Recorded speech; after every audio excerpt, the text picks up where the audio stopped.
San ka galing? Kanina pa kita hinihintay eh. Ang sabi mo, may dadaanan ka lang. Bakit ginabi ka na ng uwi? Teka, lasing ka ba? Kailan ka pa naging lasenggo? Lasing ako. Uminom ako kasama ng mga barkada ko. Bakit? May problema ka ron? Pinag-usapan na natin to. Bawal sa'yo ang alak dahil may sakit ka. Bawal kang uminom dahil baka lumalaya ang kalagayan mo. Iniisip ko lang yung pwedeng mangyari sa'yo. Ang dami mong alam eh. Sarili mo lang naman ang iniisip mo eh. Puro ka ganyan. Pero ako, tinanong mo ba ako kung anong gusto ko? Kung ano nararamdaman ko? Buisit.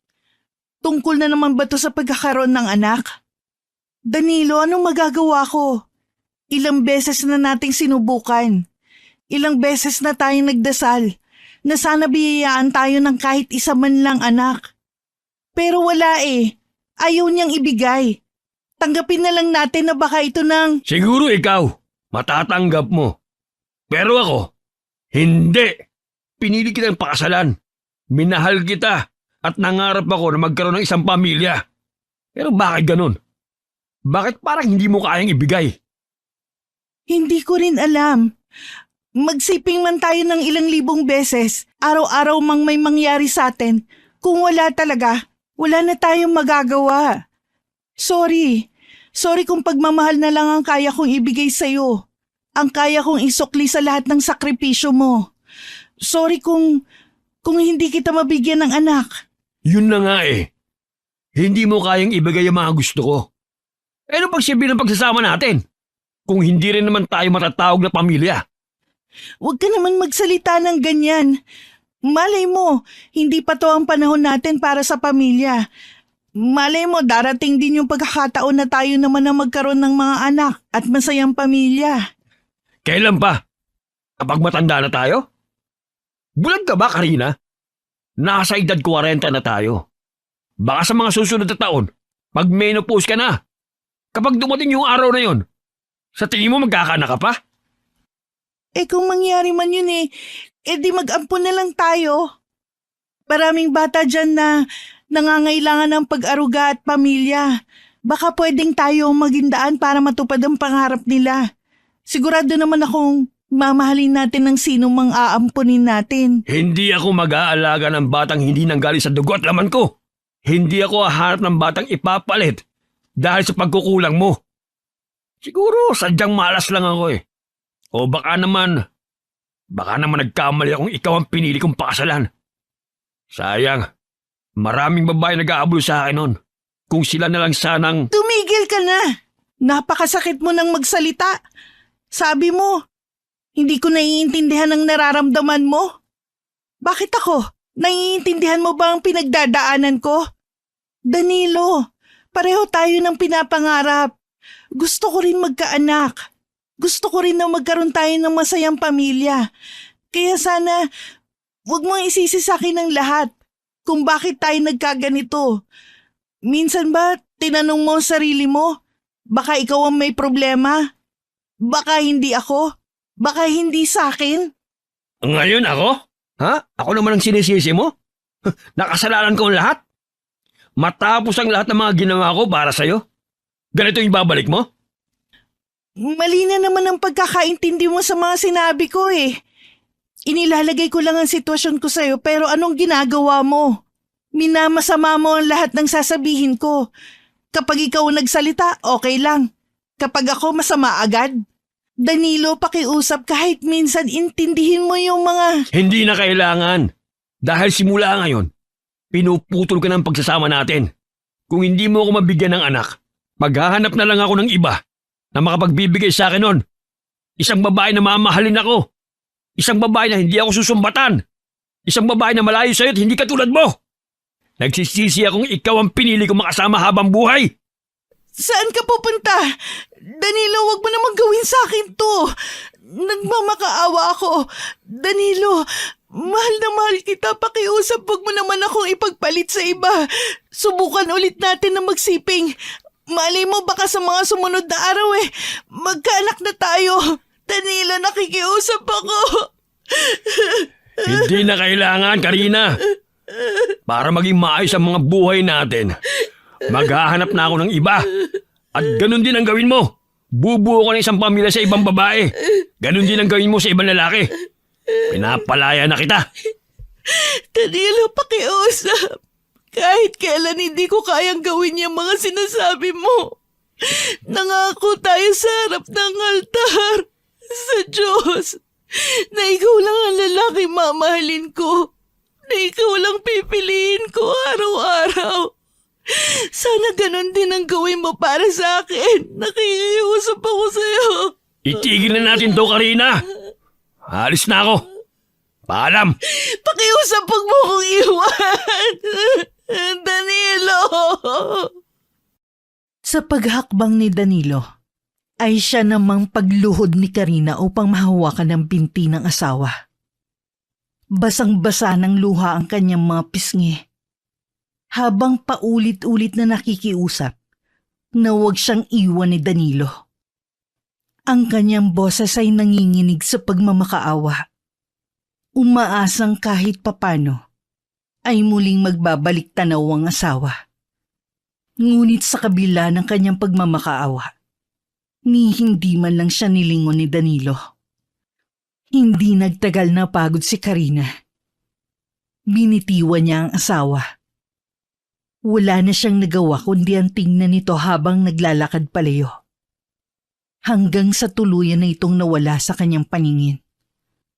Wala nang natira pagkatapos na umalis ni Danilo, kundi ang katahimikan ng gabi. Habang siya'y nakaluhod pa rin sa malamig na sahig, batid niyang wala na. Tapos na. Ang pag-asa na muling magbabalik ang kanilang pagmamahalan ay naglaho kasabay ng pagkawala ni Danilo sa dilim. Wala nang magawa ang ginang kundi ang pumasok na sa loob ng kanilang bahay. Mabibigat ang kanyang mga naging hakbang papasok. Parang pasan niya ang mundo. Pagdating sa loob ng kwarto, ay ibinagsak niya ang sarili sa kama. At doon ibinuhos ang lahat ng sakit na kanyang nararamdaman. Walang tigil ang pagpatak ng kanyang mga luha. Hindi siya makapaniwalang ang lalaking pinakasalan niya at nangakong magsasama sila sa hirap at ginhawa, ay bigla na lamang siyang iiwan dahil lamang sa hindi sila magkaanak. 40 anyos na si Karina at ganun din naman si Danilo. Kaya tanggap niya ang kaba ng asawa na baka nga hindi na sila mabiyayaan ng anak. Subalit ganun pa man, inakala ng babae na panghabang buhay na sila ng kanyang asawa at kaya nilang lampasan ang lahat ng pagsubok na ibigay sa kanila. Ngunit sa dulo, ang lahat ng iyon ay sa una lang masaya at pagkatapos ay maglalaho na lang na parang bula. Kinabukasan ay maagang nagising si Danilo. Pansamantala itong nakitulog sa bahay ng kanyang barkadang si Kael. Agad siyang nagtungo sa pinakamalapit na tindahan at bumili ng alak. Nang makabalik, wala pa mang kain, ay sinimulan na niyang tunggain ang naturang inumin. Maya-maya, mula sa ikalawang palapag ay bumaba ang kanyang kaibigan at nagulat sa kanyang ginagawa. Ang aga naman ng alak mo, pre. Siguro sobrang laki ng problema mo, no? Kagabi kasi tinatanong kita, ayaw mo akong sagutin. Baka ngayon ay himasmasan ka na. Pwede ko na bang malaman? Tungkol sa amin ni Karina ang problema ko. Sa inyo mag-asawa? Teka, kailan pa kayo nag-away? Parang wala naman sa bokabularyo niyo ang salitang away. Hangang-hanga nga kami ng mga tropa sa inyo eh. Para kasi ang perfect na pagsasama niyo. Kaya parang imposible na mag-away kayo. Baka naman tampuhan lang yan. Hiwalay na kami ng asawa ko, pre. Ano? Hiwalay na kayo ni Karina? Paano nangyari yun? Tsaka bakit? Hindi ko alam kung sino may mali sa amin eh. Pero kaya ako nagdesisyon na hiwalayin siya dahil hindi niya ako mabigyan ng anak. Yun palang dahilan. Sobrang laking bagay ba nun para hiwalay mo si Karina? Oo, malaking bagay yun, pre. Binata ka pa kasi at walang asawa. Kaya hindi mo ko maiintindihan. Pero kapag ikaw na nasa sitwasyon ko, malalaman mo kung bakit. Di ba nasabi ko sa inyo ng tropa? Pangarap ko magkaanak. Lalo na ng mga lalaking anak. Dahil gusto kong madala nila ang apelido ko. Ang lahi ko! Oo, alam namin pangarap mo yun, pero paano naman ang asawa mo? Hindi ba siya nasasaktan dahil sa naging desisyon mo? Babae siya, pre. Mas masakit sa part niya dahil hindi niya mabigay ang gusto mo. Wala na akong pakialam sa kanya. Ang kailangan ko na lang, maghanap ng ibang makakapagbigay sa akin ng mga gusto at pangarap ko. Pare, mali yan. Asawa mo yun. Hindi tamang gawin mo sa kanyang ganyang kasaklap na bagay. Saka kasal kayo. Baka nakakalimutan mo na pwede kang makulong kung sakali. Hindi niya kayang gawin yun. Masyadong malambot ang puso niya pagdating sa mga ganyang bagay. Nag-uusap naman kami. At di naman dingil sa kaalaman niya na ganun nga ang gagawin ko. Sabi ko nga maghanap na rin siya ng iba para quiz na kami. Ha? Sinabi mo yun? Dapat pinag-usapan niyo na lang na mabuti. Mahirap ang magpadalos-dalos ang desisyon kapag galit. Baka pagsisiyan mo yan. Matagal na kami nag-uusap. Sa ilang taon na pagsasama namin, imposible magkamali pa ako sa naging desisyon ko. Isa pa, bakit parang kinakampihan mo siya? Tsaka, kailan ka pa naging tagapayo sa akin? Alam mo ang corny mo. Parang hindi ka babayero ah. Ang dami mo nangang nabuntis eh. Ang dami mong tinakasan, pero may narinig ka ba sa akin? Ibang sitwasyon mo sa sitwasyon ko, pre. Kasal kayo. Sagrado ang pagsasama nyo. Ako naman, binata, kaya malaya akong gawin ang mga gusto ko. Tsaka, hindi ko naman alam kung anak ko ba yung nabuo sa tiyan ng mga babaeng nakatali ko. Oo na. Yan ka na naman sa advice mo eh. Kaysa pagsabihan mo ko, bakit hindi mo ko iredo sa mga kakilala mong single? Mga dalaga. Binata na ako ngayon. Nakakamiss din pala to. Siraulo ka talaga. Hindi ako makikisali dyan sa kalokohan mo. Kung gusto mo ng bagong babae, maghanap ka mag-isa mo. Marami naman dyan eh. Basta ako, labas ako sa mga bagay na gagawin mo. Oo na, takot ka kasi. Bakit hindi ka gumaya sa akin? Malaya, masaya, maligaya. At ito, maghahanap ng iba. O siya, mauna na ako. Saan ka naman pupunta? Maghahanap ng babaeng bubuntisin para magkaanak na ako. Tarantado ka talaga, pre. Tarantado na kung tarantado. Ang mahalaga ay magkaanak ako. Ano man ang mangyari, my life, my rules. At walang makakapigil sa akin. Iniwan ni Danilo ang binatang si Kael na napapakamot ng ulo.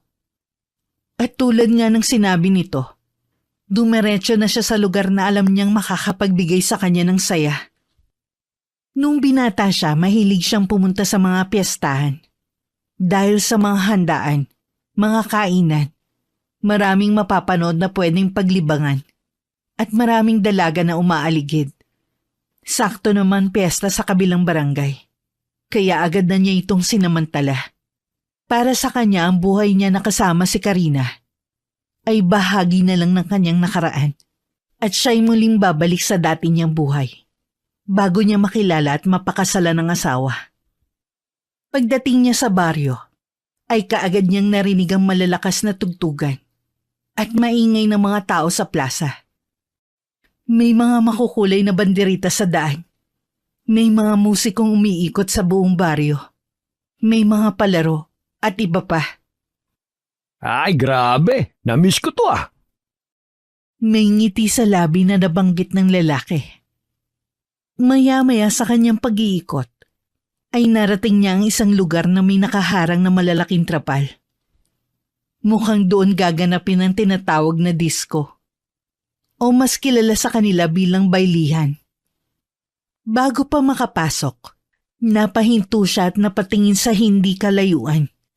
Nang matanaw ang isang babae, ibang-iba ang wangis nito sa mga nakatira doon. Maputi, makinis ang balat, mahaba ang buhok, at higit sa lahat, maamo at maganda ang mukha. Gumuhit sa mga labi ni Danilo ang matamis ng ngiti. Sa isip niya, mukhang nahanap na niya ang babaeng ipapalit sa asawang si Karina. Hindi na siya nag-atubili pang lapitan yon at tanungin kung anong ginagawa nito. Mukhang bago ka rito Napansin ko kasi palinga-linga ka at parang hindi pamilyar sa lugar natin. Hulaan ko. Taga Maynila ka, no? Nako, hindi po ako taga Maynila. Galing po ako dyan sa kalapit na baryo. Napadpad lang po ako rito dahil sa mga tinitinda ko. May tinitinda ka? Ano? Patingin nga ako. Baka mapabili ako dahil ngiti mo pa lang nakakit na ako. Masyado naman ho kayo mapagbiro. Pero nandito po yung mga tinda ko, mga lutong ulam at mga gulay po. Bili na po kayo. Masyado ko namang magalang. Bata pa ako, no? Baka nga magkasing edad lang tayo Talaga? Akala ko po kasi nasa 30 o 40 na kayo. Nako, pasensya na po kung napagkamalan ko kayong mas may edad sa akin. Bata pa ako. Wala pa akong 30 anyos. Teka, pati nga ng mga tinitinda mo. Napangiti ng lihim si Danilo. Dahil mukhang napapaniwala niya ang dalagang nagtitinda. Sadyang pinatagal niya ang pagpili ng bibilhin upang makausap ito. Ang dami palang pagpipilian, ano? Ikaw ba nag-aalaga ng mga gulay nito? Oo, ako mismo ang nag-aalaga sa mga yan. Mahilig kasi ako magtanim-tanim ng mga gulay at halaman na rin. Talaga? Kaya pala fresh na fresh at ang bango-bango. Ano? Itong mga gulay sabi ko, sariwang-sariwa at mukhang masarap. Ano ba masarap na lutuin para sa mga to? May paborito ka bang recipe ng ulam? Maraming pwedeng lutuin dyan. Pinakbet, adobong sitaw, ginisang gulay at iba pa. Sige na, bumili ka na. At damihan mo. Panigurado magiging masaya ang misis mo, kuya. Yun nga Wala pa naman akong asawa na pwede kong pasalubungan ito. Siya nga pala, saan ka nakatira? Kung dayo ko lang dito sa pista, mukhang malayo pa ang pinanggalingan mo Hindi naman. Taga dyan lang din ako sa kabilang baryo. Barangay San Jose. Malapit lang pala. Nakakatuwa naman. Sige, pagbilan mo na lang ako nitong lutong ulam. Sigurado ako masarap ito, lalo na kapag ikaw nagluto. Ay oo, ako ang nagluluto ng lahat ng yan. Yon! Giliw na giliw ka naman, kuya. Huwag mo na akong kinukuya. Sige ka, lahat ng tumawag sa akin ng kuya nagiging syota ako. Ano nga palang pangalan mo? Sonia. Napakaganda naman pala ng pangalan mo. Sonia. Parang hindi taga-probinsya. Pasensya na rin pala kanina kung napagkamalan kitang taga Maynila. Wala Ibang-iba kasi ang mga nakatira rito Ibig ko sabihin, iba ang ganda mo kung ikukumpara sa mga kababaihang nandito. May ibang lahi ka ba? American? Chinese? Japanese? Wala po akong kahit anong lahi. Pawang mga Pilipino at taga-probinsya ang mga magulang ko. Yun nga lang, maaga po silang pumanaw dahil sa isang aksidente. Nagkaroon nun ng landslide dahil nasa gilid ng bundok ang tinitirahan namin. Natabunan ng bahay namin. Ako lang yung nakaligtas. Nakakalungkot naman palang sinapit mo. Ibig sabihin, mag-isa ka na lang ngayon sa buhay? Wala kang kasama o kaya naman kamag-anak? Meron. Ang lola Belen ko. Siya ang kumupkop sa akin. Hindi ba malungkot yun? Ang alin? Yung lola ang nagpalaki sa akin o yung pagkakamatay ng mga magulang ko? Parehas.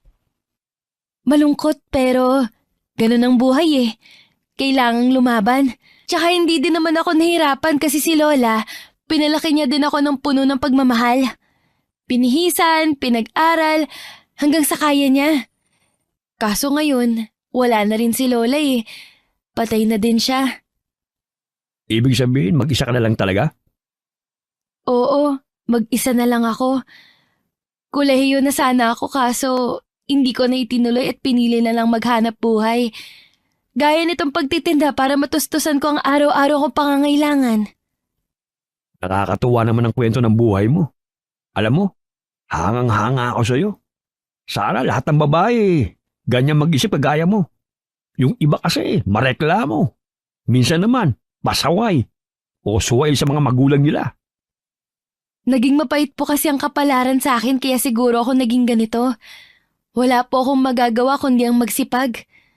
Kapag nakapag-ipon po ako ng sapat na pera, bala ko pong ituloy ang pagkakolehiyo ko. At naniniwala akong magagawa mo yun. Dahil natuwa ako sa'yo, bibili ko na lahat ng mga paninda mo. Magkano ba lahat yan? Talaga po? Naku, medyo malaki-laki po dahil hindi po gaanong nababawasan ang paninda ko. Ayos lang yun. Para sa'yo, bibili ko na yan. Para naman makapag-ipon ka na rin ng pera. Pero, pwede ba akong mag-request? Sige po, ano po ba yun? Pwede ba kita maging kaibigan? Gusto kita makilala eh. Humahanga kasi ako sa'yo eh. Bukod sa maganda ka na, masipag ka pa.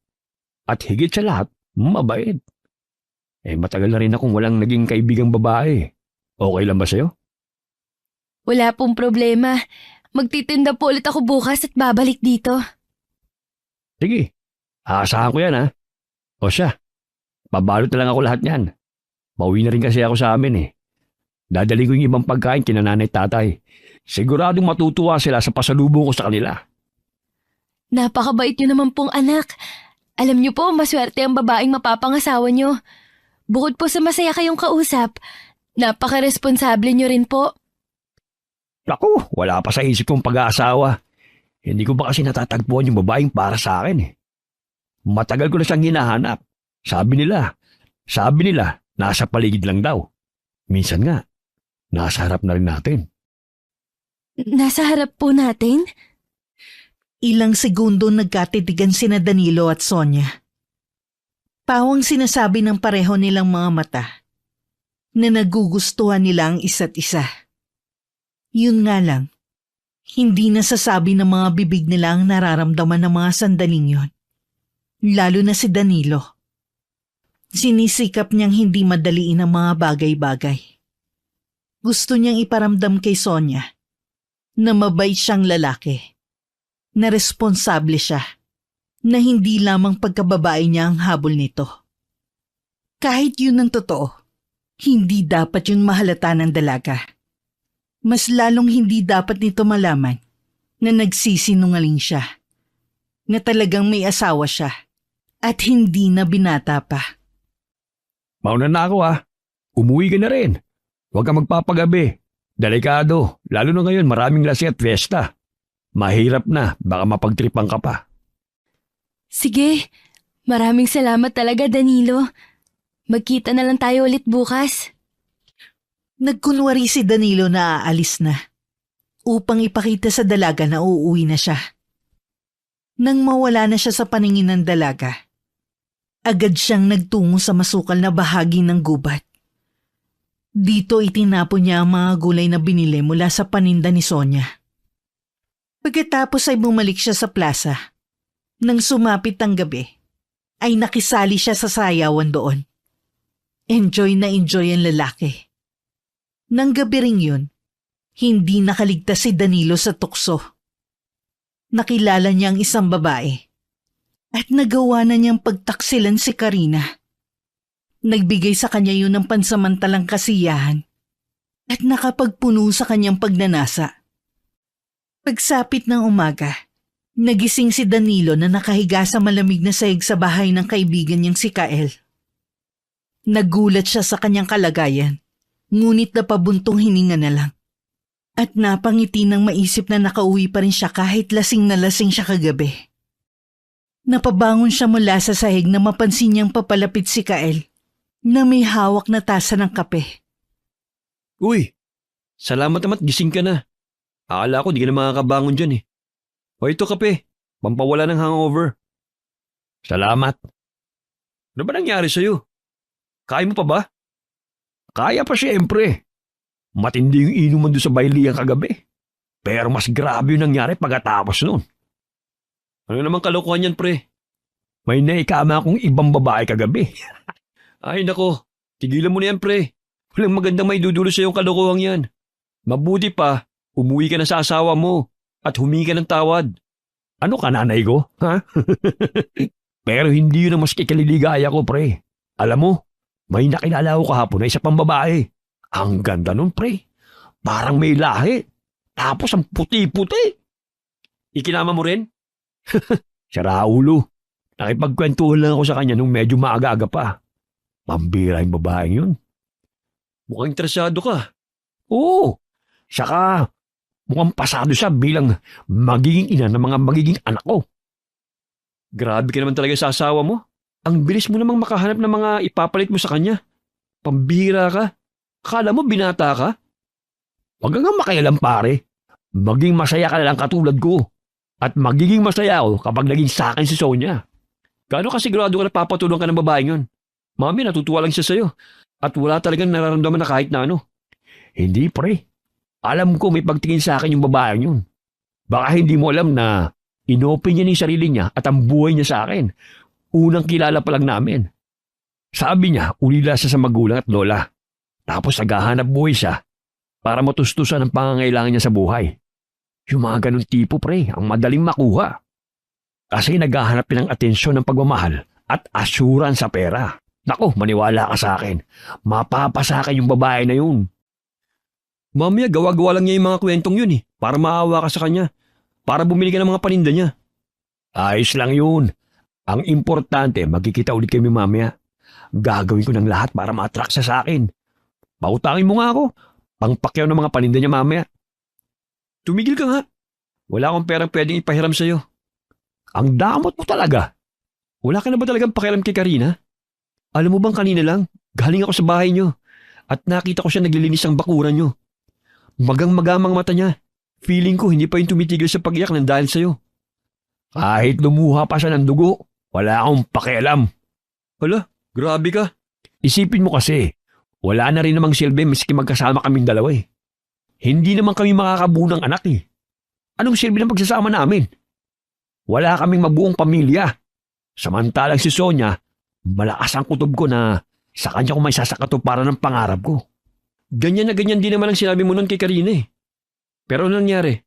Paano kung hindi ka rin magkaanak kay Sonia? E di iiwan mo rin? Abay syempre. Bukod sa pagkababae niya, pagkakaroon lang din ng anak ang habol ko. Wala akong pakialam sa mararamdaman ng mga babaeng yan. Gaya ko, habol lang din naman nila ang katawan ko eh. Ang pagkalalaki ko. Tarantado, ang kapal naman ang mukha mo. Bakit? Nagsasabi lang naman ako ng totoo ah. Maswerte ang lahat ng mga babae nakakatikim sa akin. Ewan ko sa'yo. Mamaya makarma ka dahil sa ginagawa mo. Nangako ka na magbabago ka na kapag nagkaroon ka ng asawa. Ano nangyari? Lumala pa. Anong asawa? Pare, binata na ako. Wala akong asawa o kinakasama. Malaya na akong pumili ng taong gugustuhin ko. Basta, hindi ka tulad ni Karina na baog na nga, iyakin pa. Basta ako, nagsasabi na sa'yo ng mga dapat mong marinig pare. Kung may mangyari man sa'yo, dahil dyan sa mga pinagagagawa mo, labas na ako. Alam mo, nang banggitin mo yung pangalan ni Sonia, nakaramdam ako ng kaba. Hindi ko alam kung mahuhuli ka ng asawa mo o may hindi magandang mangyayari. Hindi ka ba ang nararamdaman mo, pre? Alam mo kung ano? Inggit! Inggit ka dahil akong unang makakatikim kay Sonia. Baka pag nakita mo siya, magbalak ring agawin sa akin yun. Maniwala ka sa akin. Ibang-ibang ganda na meron siya sa mga babae na nakilala natin. Gusto mo, sumama ka mamaya sa peste. Ipapakilala kita sa kanya. Wag na, may kikitain din ako mamaya. Tignan mo, babaero ka nga rin eh. Makahapo na ka sa ginagawa ko. Tumitikim ka rin naman ng kung sino-sino mga babae. Ulitin ko, binata ako at may asawa ka naman. Magkaiba tayo. Sus, ganun din yun.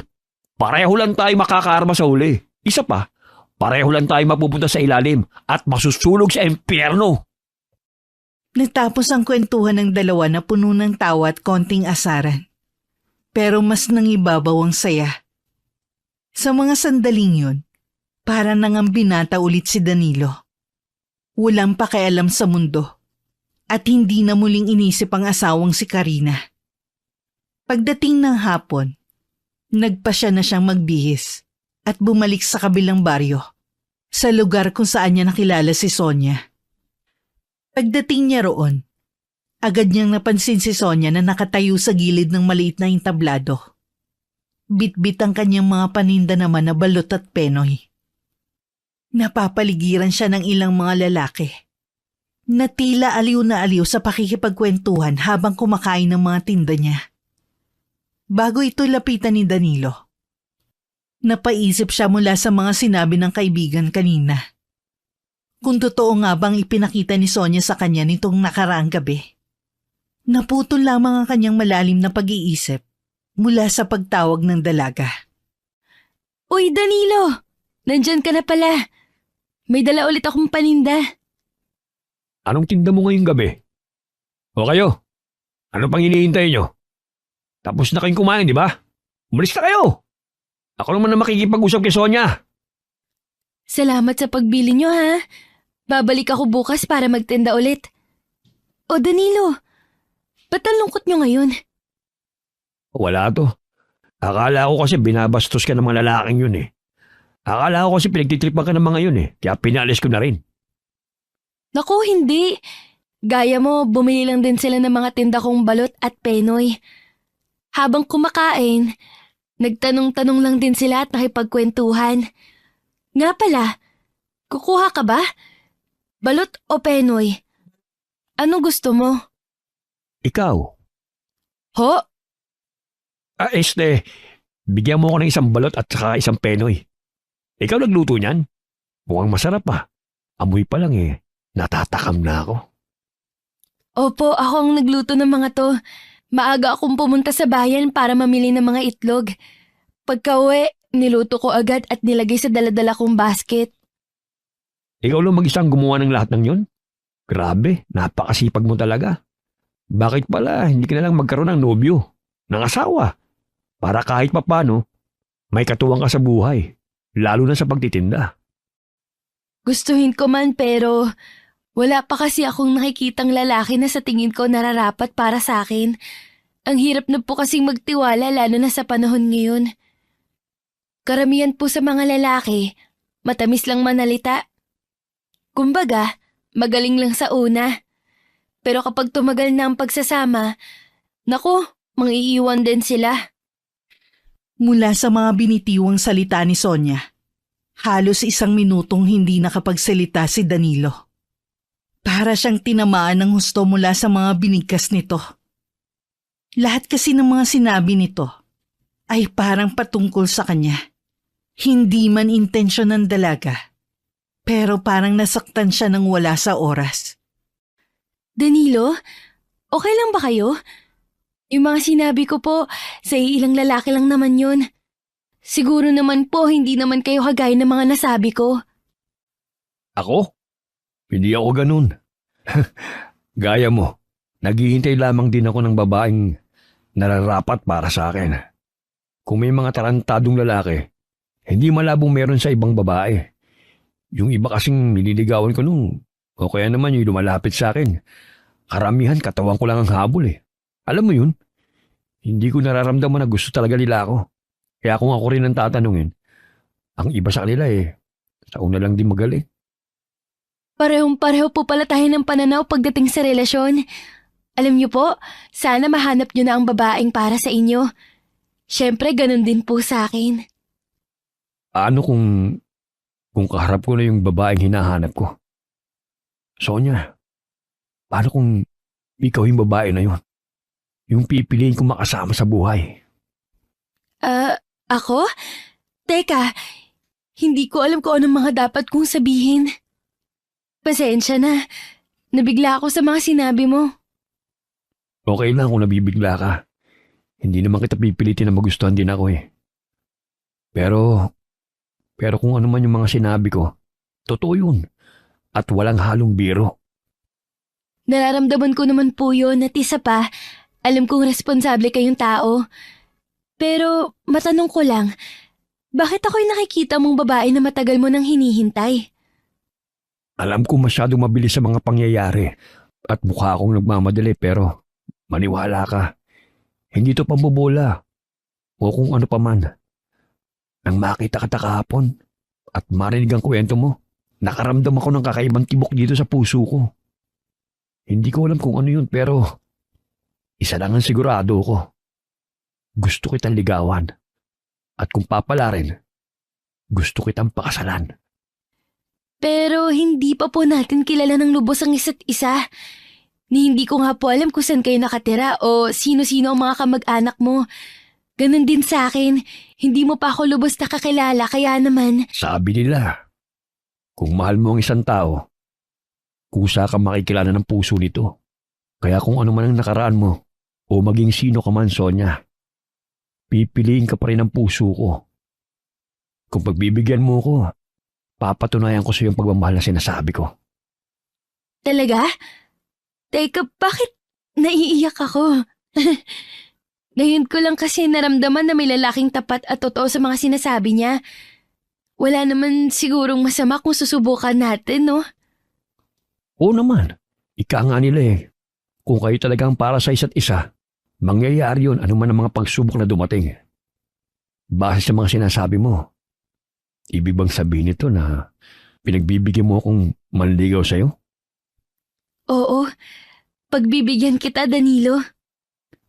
Kung ganun, ngayon pa lang magpapakilala na ako sa'yo. Gaya ko, gusto rin kitang makilala pa ng lubos. Yun nga ang ginawa ni Danilo. Nagkwento ito ng mga detalye at impormasyon na pawang kasinungalingan. Ayon sa kanya, 5 taon na siyang walang nobya at nakafocus ang sarili sa trabaho bilang may-ari ng malawak na sakahan na makikita kuno sa kanilang baryo. Bukod doon, nakatira din daw siya sa malaking bahay na mapupuntahan lamang ni Sonia kapag nagkatuluyan sila. Hindi na ako makapaghintay na makita ang negosyo niyo pati na ang lugar kung saan ka nakatira. Ako naman, simple lang ang tinitirahan kong tahanan. Gaya rin ng sinabi ko, pagtitinda ang pangunahin kong hanap buhay. Kung gusto mo, kapag naubos na itong mga paninda ko, pwede mo akong ihatid sa amin. Hindi naman ganun kalayo ang baryo namin dito. Talaga? Hahayaan mo akong ihatid ka sa inyo? Oo naman. Danilo, buong ang loob ko at malaki ang tiwala ko sa'yo. Isa pa, mukhang kailangan na rin kita sa buhay ko kasi kailangan ko nang magtatanggol sa akin. Sabi mo nga, maraming siraulo sa paligid. Minsan nababastusan na rin ako sa kanila. Baka kapag nakita kanila na kasama ko, baka matakot na sila. Walang problema. Araw-araw kitang ipagtatanggol. Bukod dun, araw-araw din kitang ihahatid sa inyo. Halika, tulungan na kitang itinda yung mga balot at penoy mo. Sige, maraming salamat. Tinulungan nga ito ni Danilo sa pagtitinda. Dahil natural na mabola at madaldal ang lalaki, mabilis na naubos ang paninda ni Sonia.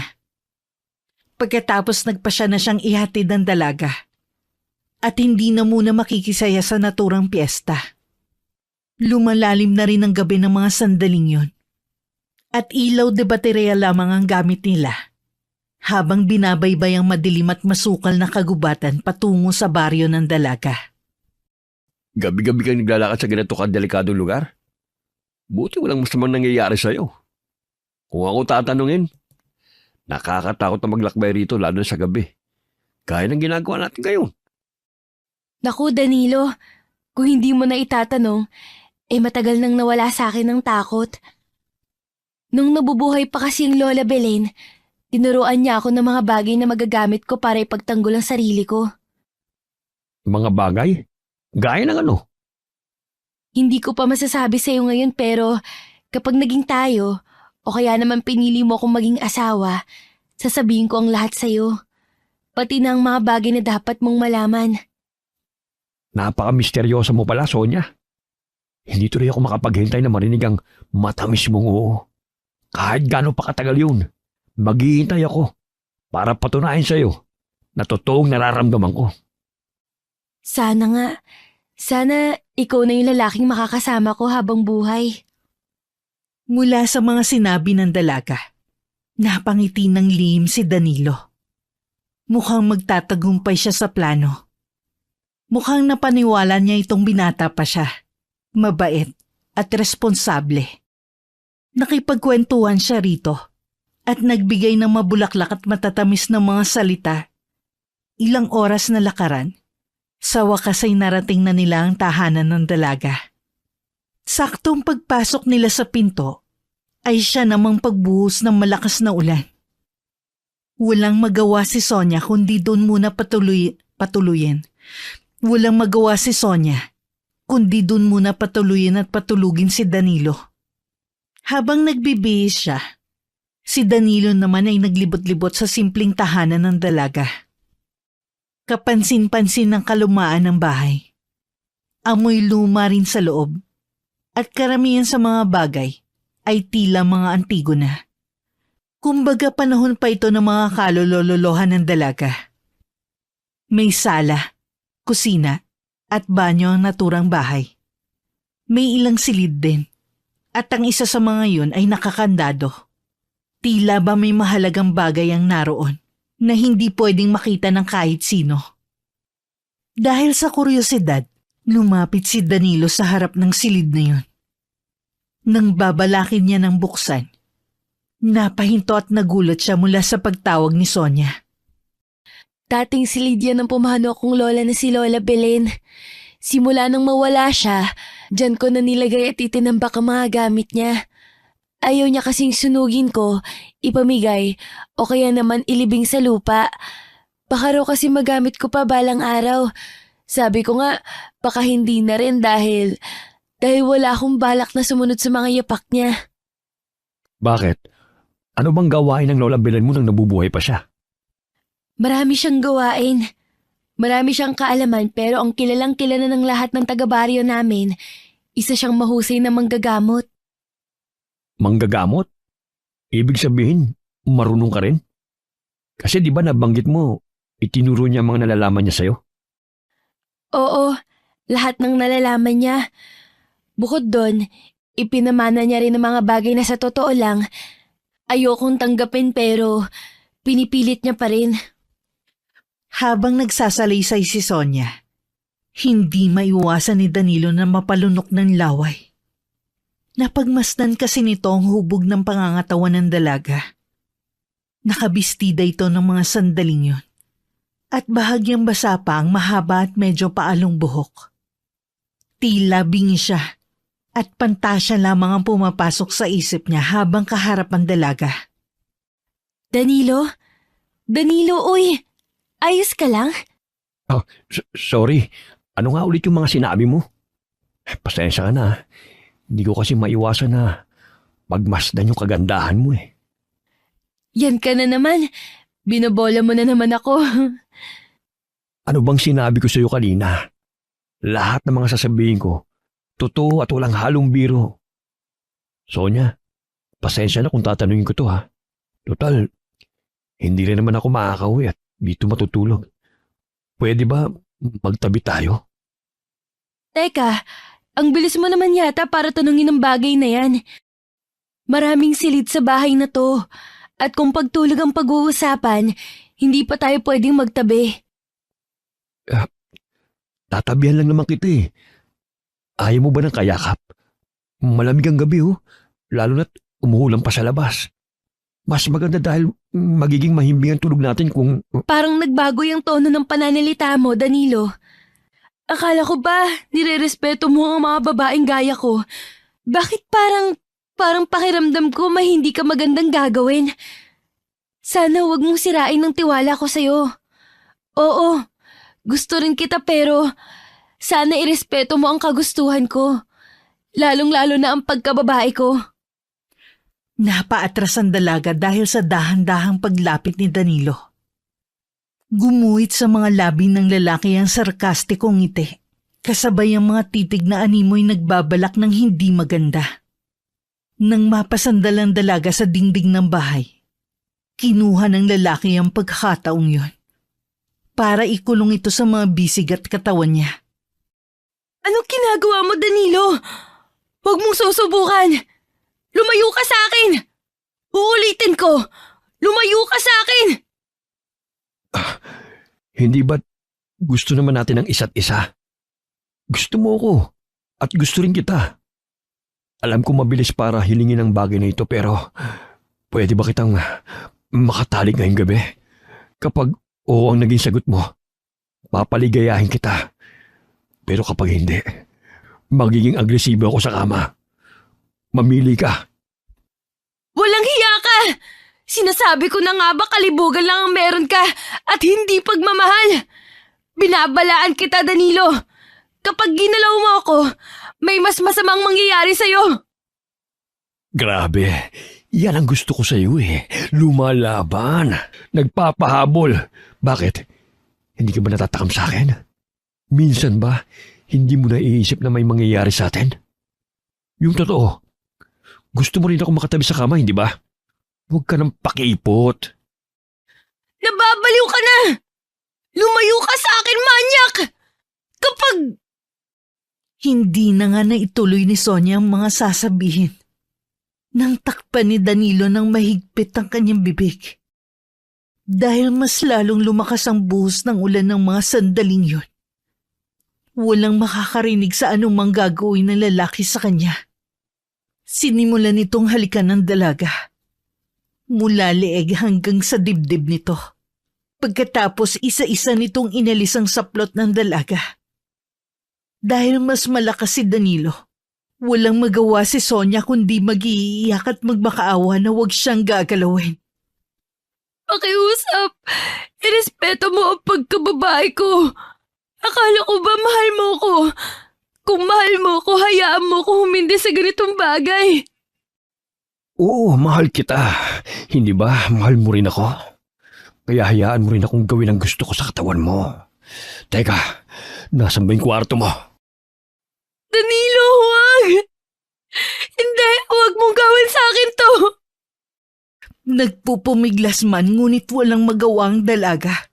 Nang buhatin siya ni Danilo papasok sa sarili niyang silid.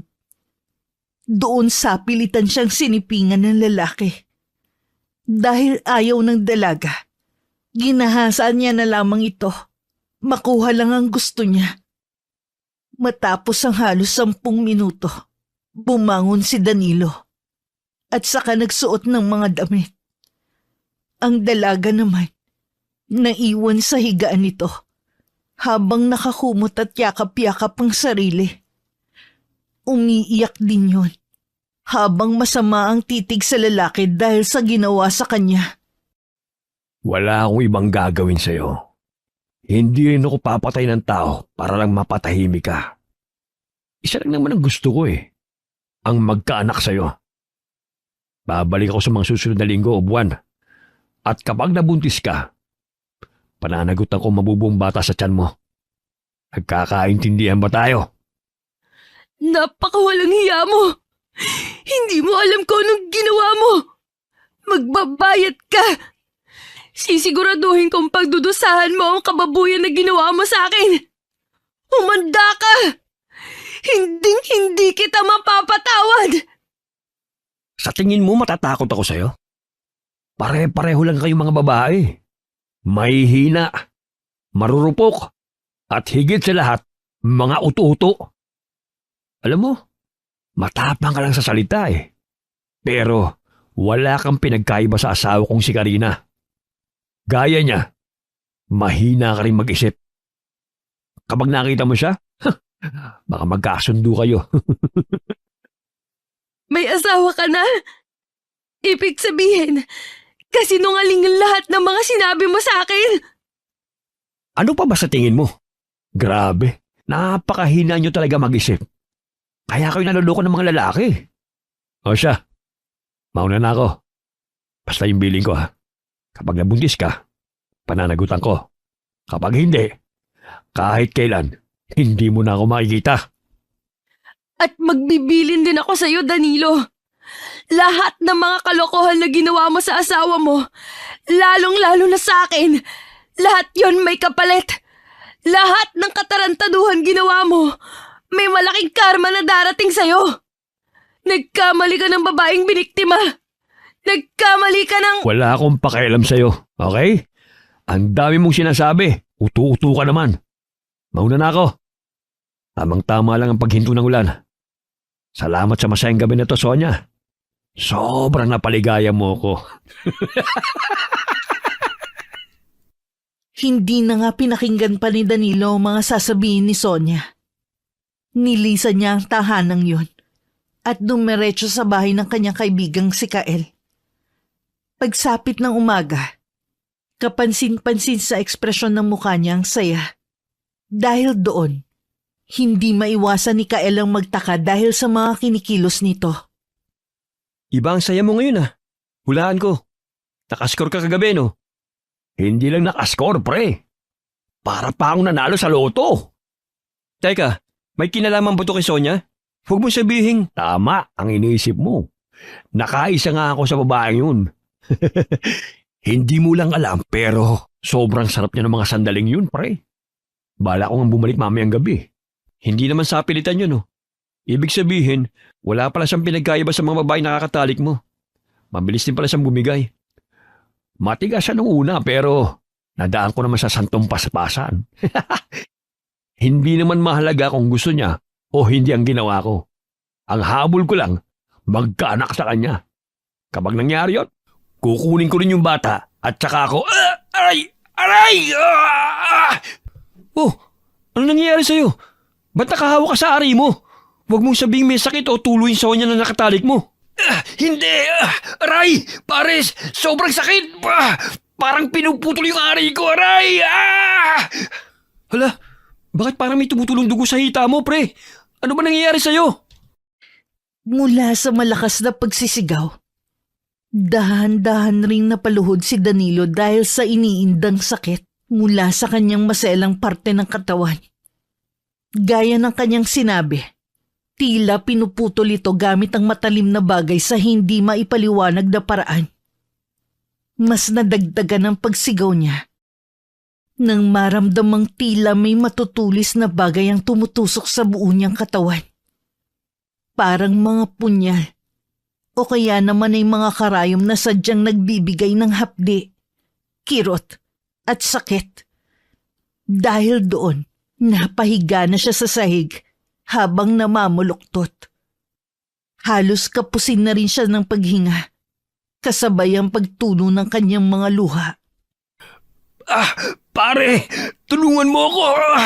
Humingi ka ng saklolo sa ibang tao. Pare, sobrang sakit. Hindi ko na kaya. Hindi ko maintindihan kung ano nangyayari sa'yo. Teka, tatuwain ko lang yung ibang tropa natin para matulungan ka. Bilisan mo, pre. Aray, putya, hindi ko na kaya. Dali-dali nga nagtatakbo sa labas si Kael at agad na tinawag ang iba sa mga kaibigan nila. Ilang minuto nang makabalik ay agad nilang binuhat si Danilo upang ihiga sa malawak na papag. Nang makita ng iba ang kalagayan niya, nanlaki ang mga mata nila. Alam nilang hindi basta ordinaryo o normal ang nangyayari kay Danilo. Ayon sa mga naroon, nakita na nila ang ganitong uri ng kaganapan. Bakit ganyan kayo makatingin? Bakit hindi niyo lang ako dali sa pinakamalapit na ospital? Sumagot kayo, aray ko! Aray ko! Pare, ito na nga ba sinasabi ko eh. Hindi ka magagamot ng isang doktor. Dahil hindi ba sa sakit ang natatanggap mo ngayon? Ano bang pinagsasabi mo? Paano? Pare, kinukulam ka ngayon. Mukhang ipinakulam ko ng babaeng pinilit mo makatalik. Pare, ipinakulam ka ni Sonia. Ano? Pare, hindi ako makahinga. Tulungan niyo ako. Diyos ko, ano yung mga sinusuka mo? Muli ngang napabangon si Danilo sa pagkakahiga habang nakahawak sa kanyang leeg. Ilang sandali pa, nagsuka siya ng malagkit at kulay itim na likido na ang amoy halos magpasuka rin sa mga kaibigang kaharap niya. Napakabaho kasi nito na maihahalin tulad sa patay na hayop, gaya na lang ng nabubulok na daga. Napaatras sa mga kaibigan niya, lalo na nang masundan ng kanyang pagsusuka, kasabay ang sariwang dugo. Napansin din nila sa suka nito ang mga gumagalaw na bagay. Kumuha ng maliit na panundot si Kael. Nang itaas niya ang gumagalaw na bagay, nagulantang sila at halos masuka na rin. Hindi sila maaaring magkamali. Buhay na uod yun. Pare, ano nangyayari sa akin? Bakit ako nagsusuka ng ganyang bagay? Bakit ako? Kailangan natin ng manggagamot. Tama, kailangan natin ng albularyo. Bago pa makatawag ang mga kaibigan nito, muling nagsukang halos nangingitim ng si Danilo. Ngunit sa pagkakataong yun, hindi lang buhay na uod ang isinuka nito, kundi mga buhay ring ipis, gagamba, surot at kung ano-ano pa. Ilang minuto ang makalipas, bigla namang bumagsak ang katawan nito dahil hindi kinayang sinasapit ng mga sandaling yun. Dahil doon, agad na nga nagpatawag ng albularyo si Kael. Pati na rin ang taong mahalaga sa buhay ni Danilo, si Karina. Makalipas ang ilang oras, dumating na ang mga pinatawag nila. Naroon si Karina kasama ang isang matandang lalaki na nagngangalang Mang Teban na alam nilang mahusay na albularyo sa kanilang lugar o baryo. Nang makita ang kalagayan ng asawa, hindi naman mapigilan ng babae ang mapaiyak at magtanong ng paulit-ulit sa kaibigan ng asawa, lalong-lalo na kay Kael. Sumagot kayo! Ano nangyari sa kanya? Bakit walang malay ang asawa ko? Bakit ganyan ang kalagayan niya? Bakit siya nagsuka? Nagsuka ng ganyang mga bagay? Bakit? Mahabang kwento pero ang asawa mong si Danilo lang ang makakasagot sa mga tanong nyo ngayon. Gusto namin sa kanya manggaling ang sagot kung bakit siya nagkakaganyan. Kung bakit mula sa pamababae niya, bigla siyang... Ano? Nagkaroon talaga ng babae ang asawa ko? Ibig sabihin, totoo nga ang mga sinabi niya bago niya ako iwan. Bakit? Bakit niya yung ginawa? At gayon pinapahirapan siya ng babaeng ipinilit niya sa'yo. Hindi lang basta pinapahirapan, kundi kinukulam at binabarang pa. Kinukulam? Binabarang? Bakit gagawin sa kanya yun ng babae? Gaano ba kalaki ang kasalanan ginawa niya para umabot sa ganito? Hindi ko masasagot ng diretsong tanong mo. Pero base sa nakikita ko, mukhang gumawa ng malaking katarantaduhan ng asawa mo sa babae yun. Isang malaking kasalanan na hindi nito mapapatawad. Isa pa, mukhang malakas din ang kakayahan ng kumulam at bumabarang sa kanya. Ano pong dapat nating gawin? Ayoko may mangyaring masama sa asawa ko. Ayoko mawala siya sa akin. Pakiusap, Mang Teban. Tulungan niyo siya. Gagawin ko makakaya ko pero hindi ako nangangako maililigtas ko ang asawa mo. Ikuhan niyo ko ng maliit na palangganang naglalaman ng malinis sa tubig. Dala ko ang mga halamang gamot para matukoy natin kung saan matatagpuan ang nagpapahirap sa kanya. Kapag nagkataon, lalaban tayo para hindi bawian ang buhay ng lalaking to. Bilis na! Kumilos kayo! Yun nga ang ginawa ng mga kaibigan ni Danilo. Ipinasok nila sa silid ng mga ipinakuha ng matandang albularyo. Nang matapos, sinimulan na ng matanda ang unang ritual at panggagamot. Gamit ang tawas at maliliit na parang bato, inilagay niya yun sa tubig. Pagkatapos kumuha siya ng kandila at sinindihan yun. Sa pagtulon ng kandila sa malinis na tubig, pumulma ang isang imahe. Para yung babae na may mahabang buhok at galit na galit ang ekspresyon ng tila mukha nito. Tama nga hinala ko. Isang babaeng may gawa nito. Hindi lang siya basta babae. Siya ang niligaw ng asawa mo at sa huli, pinagsamantalahan. Galit na galit siya at gustong patayin ang asawa mo. Susubukan ko siyang makausap para itigil niya ang ginagawa niya sa lalaking to. Gawin niyo po ang lahat. Hindi ko po kakayanin kapag nawala siya sa piling ko. Lumabas muna kayo ng silid na ito. Gagawin ko at iuusan ng malakas na orasyon upang kontrahin ang kulam at barang ng babaeng yon. Nang makalabas na ang lahat, sinimulan na ng matanda ang ritual at panalangin. Gamit ang may kalakihang paso, inihulog niya ron ang isang uri ng mutya, kasabay ang mga halamang pangontra sa kulam at barang. Nang sindihan niya ito, kumalat sa buong silid ang makapal na usok.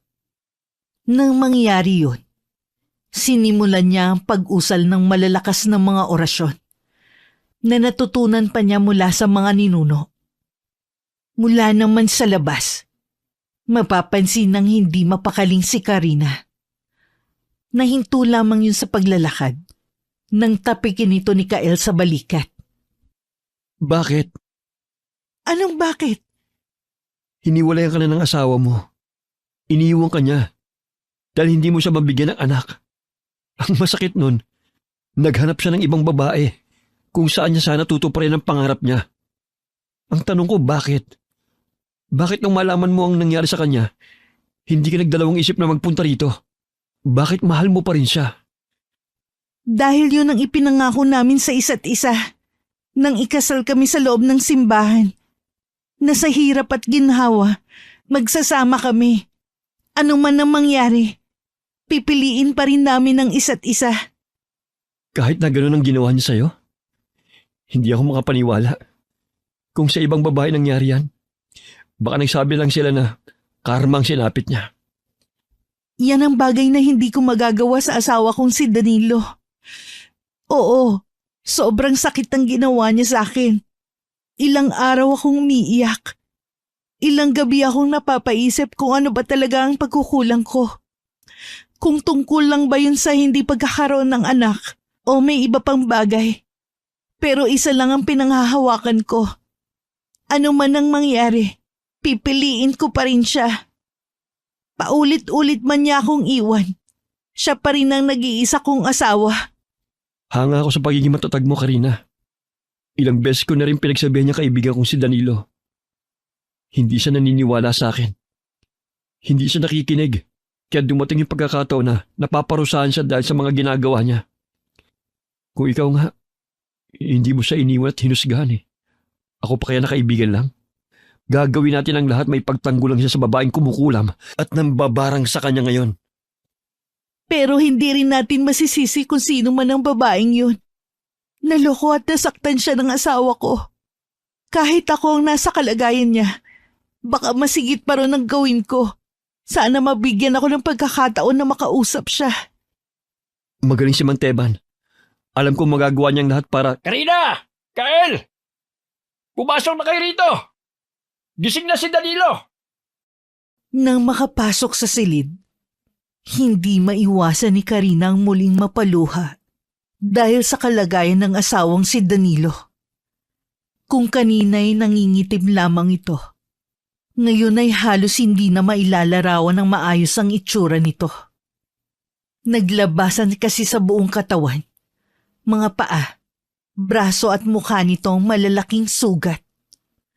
Tila ba naglakihan ng mga yon at animoy may buhay dahil ang iba sa mga ito ay bahagyang gumagalaw. Halos namumula na rin ang mga lumuluhang mata ng lalaki dahil sa labis na paghihirap mula sa pangungulam at pambabarang na natatanggap niya ng mga sandaling yon. Nangingitim na rin ang labi nitong may tumutulo pang laway. Nanginginig din ang buong katawan nito. Naanimoy labis na nilalamig o kaya naman ay natatakot. Nang magtama ang kanilang paningin, mas lumakas ang pag-iyak ng lalaki. Dahil doon, tuluyang napalapit si Karina at niyakap ng mahigpit ang asawa. Nahihirapan mang maglabas ng boses ang isa. Pinilit nitong magsalita para sabihin ang nararamdaman ng mga sandaling yon. Karina, mahal, patawarin mo ako sa mga naging pagkakasala ko sa'yo. Patawad dahil hindi kita pinakinggan. Na yung nararamdaman ko lang ang tinignan ko. Patawad dahil nagkulang ako sa'yo bilang asawa mo. Mahal, patawarin mo ko. Hindi ako magtatanim ng galit sa'yo. Lagi kitang patatawarin dahil naniniwala ako sa pagsasama na meron tayo. Danilo, mahal, pakiusap, lumaban ka. Alam kong nagkasala ka sa babaeng yun pero sikapin mong humingi ng tawad sa kanya. Hindi man tayo sigurado kung naririnig niya ba tayo ngayon. Pero yun lang ang pwede mong gawin para hindi ka na niya pahirapan pa. Walang kabatawaran ng ginawa ko sa kanya. Kung gusto niya man akong pahirapan o kaya naman ang mamatay. Siguro dapat lang na maranasan ko yun dahil Huwag kang magsalita ng ganyan, Danilo. Lahat ng tao may karapatang magsisi. Gano'n man kalaki ang nagawa niyang kasalanan. Kung ang Diyos nga ay nagpapatawad sa lahat ng nagkakasala, siguro naman kaya ka rin patawarin ng babaeng ginawan mo ng kasalanan. Mahal, humingi ka ng tawad sa kanya. Makiusap ka. Hindi ko kakayanin kapag nawala ka sa buhay ko. susubukan ko, mahal. Sonia, kung naririnig mo man ako ngayon, patawad sa lahat ng mga kasinungalingan ko, panloloko, at pananamantalang nagawa ko sa iyo. Nadala lang ako ng sariling ambisyon ko, ng katarantaduhan ko, ng kalibugan ko. Patawad kung nasaktan kita. Nagsisisi lang ako sa mga nagawa ko sa iyo. Sonia, patawad. Danilo, mahal, anong nangyayari sa'yo? Mang Teban, bakit nagkakaganito ang asawa ko? Mang Teban, tulungan mo siya! Mukhang may pagsasali ng pagkatao na gaganap. Pagsasali ng pagkatao? Anong klaseng bagay yon? Lumayo kayo. Delikado ang maaaring gawin ang asawa mo. Sa nakikita ko, pansamantalang lilipat ang pagkatao ng babaeng niyo sa katawan ng asawa mong si Danilo. Ihahanda ko mga gamit ko. Mukhang mapapalaban tayo kahit wala siya mismo sa harapan natin. Tulong! Tulungan niyo ako! Mas lalong nanginig ang buong katawan ni Danilo. Ang mga namumula nitong matay biglang tumirik. Mas bumilis din sa paggalaw ang mga ugat sa katawan nito. Maya-maya bigla yung huminto sa pagwawala. Ilang segundo halos magulat ang lahat nang umupo ito ng maayos sa papag na hinihigaan. Sa pag-angat ng ulo nito, makikita ang masamang ngiti sa mukha ng lalaki. Ilang sandali pa nagsalita yun. Natakot ang lahat maliban kay Mang Teban nang ang boses nito ay maging isang boses ng babae. Hindi ako papayag. Hindi ako titigil na pahirapan ang katawang ito hanggat hindi siya namamatay. Ikaw pa ang babaeng niloko at pinagsamantalahan ng asawa ko. Ikaw ba si Sonia? Oo, ako nga ang babaeng pinaniwala ng asawang mong binata siya at mamahalin ako habang buhay. Akala ko totoong mga sinabi niya sa akin. Akala ko hindi niya sisirain ang tiwalang ibinigay ko sa kanya. Pero anong ginawa niya? Pinagsamantalahan niya ang kahinaan ko, ang pagkababae ko. Ano man ang nagawa ng asawa ko? Nakikiusap ako sa iyo. Patawarin mo na siya. Itigil mo na ang pagpapahirap na ginagawa mo sa kanya. Mahal ko ang asawa ko at kilala ko siya. Alam kong kaya niya magbago. Pakiusap, nagmamakaawa ako sa iyo. Sonia, patawarin mo na ang asawa ko si Danilo. Noong nagmamakaawa ba ako sa kanya na huwag gawin ang bagay na yon, nakinig ba siya sa akin? Noong gabing umiiyak ako habang binababoy niya ang katawan ko, nagpakita ba siya ng kahit konting awa? Hindi! Hindi niya kayang magbago dahil demonyo ang asawa mo! Siraulo siya! Tarantado siya! Walang iya siya! Gagawin ko ang lahat para pagbayaran niya ang mga ginawa niyang kasalanan, lalong-lalo na sa akin! Ano bang dapat namin gawin? Ano ba ang kailangan mo para ihinto na to? Sonia, alam kong hindi ka ganyan. Alam kong bago magkasala ang asawa ko sa iyo, isa kang mabait na tao. Nakikiusap ako. Patawarin mo na siya. Hindi ko kayang mawala ang asawa ko sa akin. Hindi mo ako kilala. Hindi ninyo alam kung sino talaga ako. Ngayon, Ipakikita ko kung paano magpahirap ang isang babaeng inabuso! Hindi! Wag! Mahal, hindi ko na kaya. Tulong! Tulungan niyo ako! Nang makita ang paghihirap ni Danilo, mabilis na pumagit na ang matandang albularyo ng si Mang Teban. Gamit ang kaalaman nito, mga mutya at malalakas na orasyon, sinubukan niyang kalabanin ng pangungulam at pambabarang na ginagawa ni Sonia. Ngunit labis na makapangyarihan ng dalaga, kaya naman mas lalong makikita ang paghihirap sa katawan ni Danilo. Nagkaroon ito ng malalalim na hiwa sa buong katawan at mukha. Mga sugat na animoy kalmot ng kung anong mabangis na hayop. Dahil doon, muling napasigaw ng malakas ang lalaki. Wala pang 1 minuto. Naglabasan sa mga mata, ilong at tenga nito ang sariwang dugo. Tumulo yun sa kinahihigaan niya, na dahilan upang maligo to sa sariling dugo. Pagkatapos napanganga ito, dahil may kung anong mga bagay ang pilit na lumalabas sa bibig nito. Nagulantang ang lahat sa nakikita. Hindi lamang insekto ang lumabas kundi iba't ibang uri ng mga hayop. Gaya ng palaka, ahas, hito at kung ano-ano pa. Tila wala yung katapusan dahil ang kinahihigaan ng lalaki ay halos mapuno na. Dahil sa nangyayari, agad na kinuha ni Mang Teban ng latigong gawa sa buntot ng pagi. Umusal siya ng malakas na orasyon at saka sunod-sunod na pinaghahampas ang katawan ni Danilo. Nagsisigaw yon sa pinaghalong boses ng lalaki at babae. Tigilan mo na ang katawan ng lalaki ito! Itigil mo na ang pagpapahirap sa kanya! Kung ayaw mong ikaw naman ang pahirapan ko! Binabalaan kita! Kapag namatay ang lalaking to, hahanapin kita at papatayin din! Wala kang magagawa!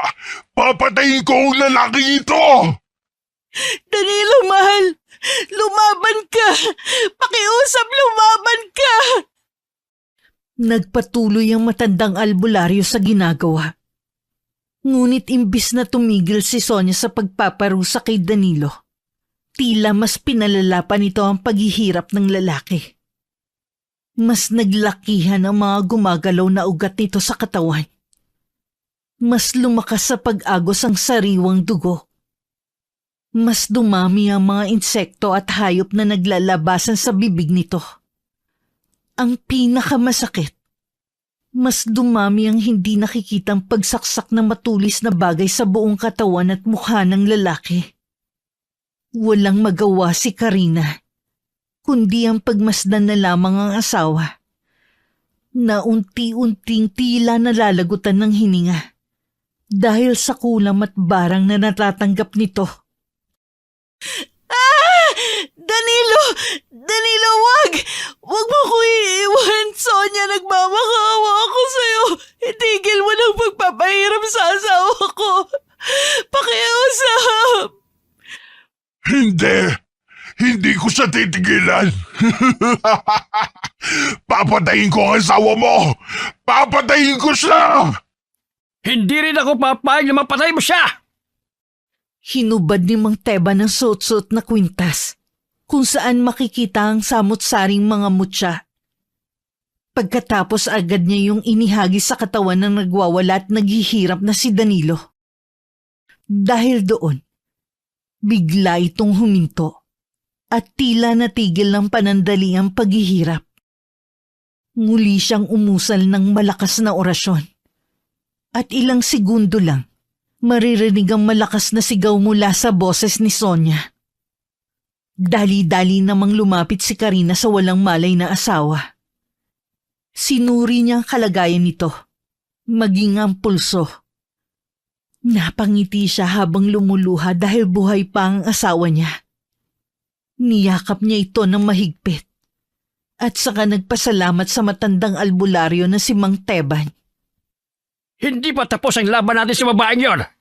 Hindi pa tuloy ang nakalaya ang asawa mo sa pangungulam at pambabarang sa kanya. Hindi pa. Pero napatigil niyo na ang pagpapahirap na ginagawa niya. Ibig sabihin, hindi pa magiging ligtas ang asawa ko. Bakit? Hindi pa siya tuloy ang nakakaligtas.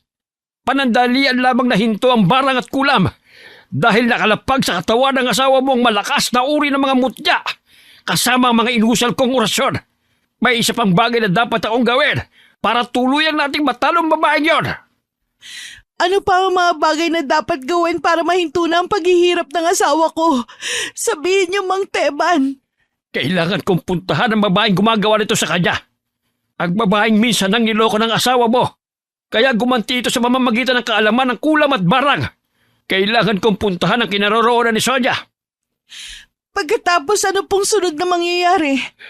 Kapag natagpuan ko siya, kailangan ay maunahan ko sa mapaslang para mahinto ng paghihirap ng asawa mo. Kailangan kong mapatay ang babaeng yon. Mapatay? Bakit niyo papatayin ang babae naging biktima lang din ng mga pangyayari? Hindi naman siguro ginusto ni Sonia ang ginagawa niya. Hindi ko maintindihan ang mga sinabi mo. Kinakampihan mo bang babaeng nagpapahirap, nangungulam at nambabarang sa asawa mo? Hindi naman po sa ganun, Mang Teban. Ang akin lang baka may iba pang paraan. Paraan na hindi natin kailangan kumuha ng buhay para mahinto lang ang lahat.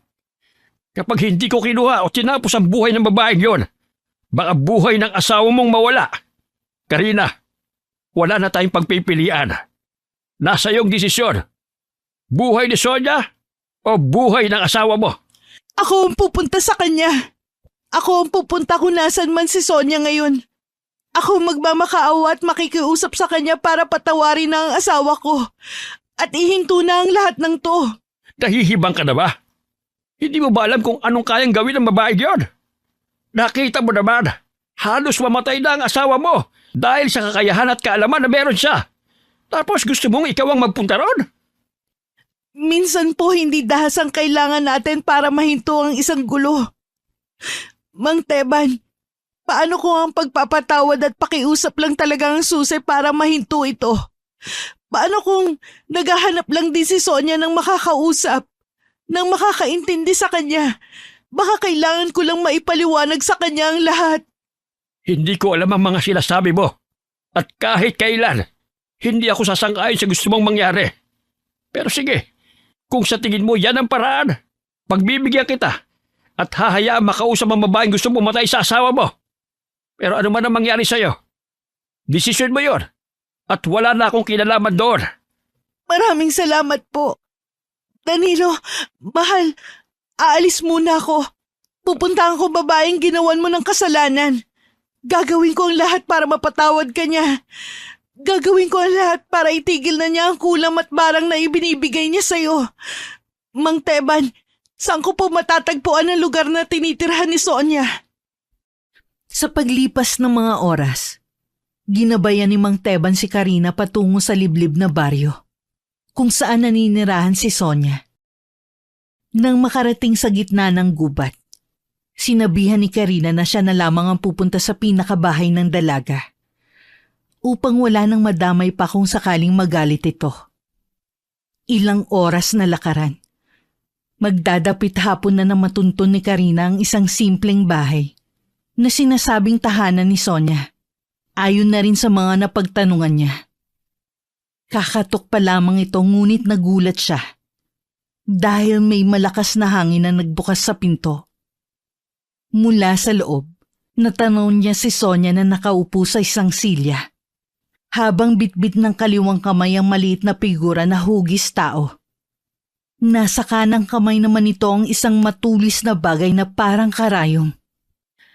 Anong ginagawa mo rito? Bakit ka nagpunta sa lugar na alam mong papatay sa'yo? Marahil ikaw ang babaeng ginawa ng kasalanan ng asawa ko. Sonia, nandito ako para personal na humingi ng kapatawaran dahil sa mga nagawa ni Danilo sa'yo. Sonia, muli ako nakikiusap na patawarin mo na ang asawa ko. Bakit ko patatawarin ang... Nahinto sa pagsasalita ang dalaga nang biglang lumuhod sa harap niya si Karina. Kitang-kita rito ang sinseridad, at pagmamakaawa para sa asawang si Danilo.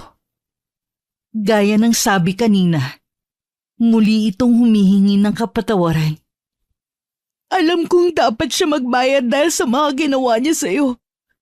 Alam kong kailangan niya maparusahan dahil hindi makataong pagkakasala niya sa'yo. Pero Sonia, bigyan mo ng pagkakataon na magsisi at magbago ang asawa ko. Naniniwala akong may pag-asa pa sa kanya. Bakit kahit nagkasala na rin ang asawa mo sa'yo, bakit pinagtatanggol mo pa rin siya? Bakit ikaw pang nagpunta rito? Ang lumuluhod, ang nagmamakaawa. Anong meron sa lalaking nanloko sa ating dalawa? Pagmamahal, Sonia. Nang ikasal kami ni Danilo, nangako ako sa Diyos na hindi ko siya iiwan, na hindi ko siya pababayaan, na kahit magkasala man siya sa akin, hindi ko siya bibitiwan at palagi ko siyang patatawarin. Sa hirap at ginhawa, palagi ko siyang sasamahan.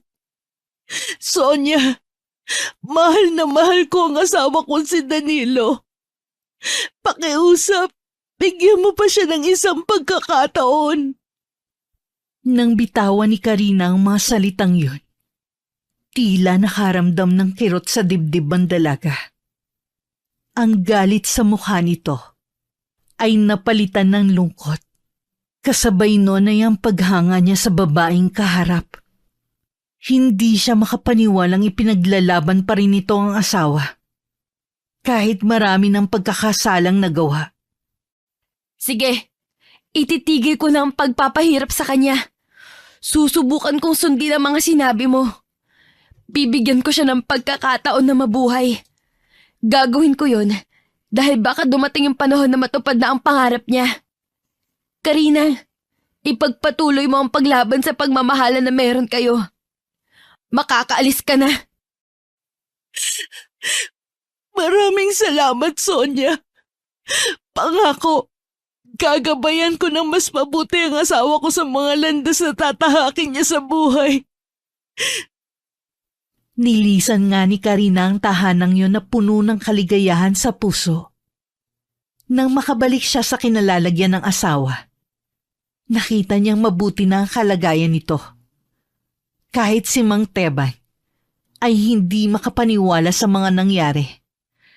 Akala niya kasi ay hindi nalalambot ang puso ng babaeng nagpapahirap sa asawa ni Karina. Nagpasalamat naman ng labis ang dalawa sa kanya dahil sa mga naitulong nito. Ganon din sa kaibigan ng lalaki na si Kael. Natapos ang araw na yun ng matagumpay, masaya at may pagpapatawad. Sa paglipas ng mga buwan, ay tuluyan na nga naging masagana at mapayapa ang buhay ng mag-asawang sina Karina at Danilo.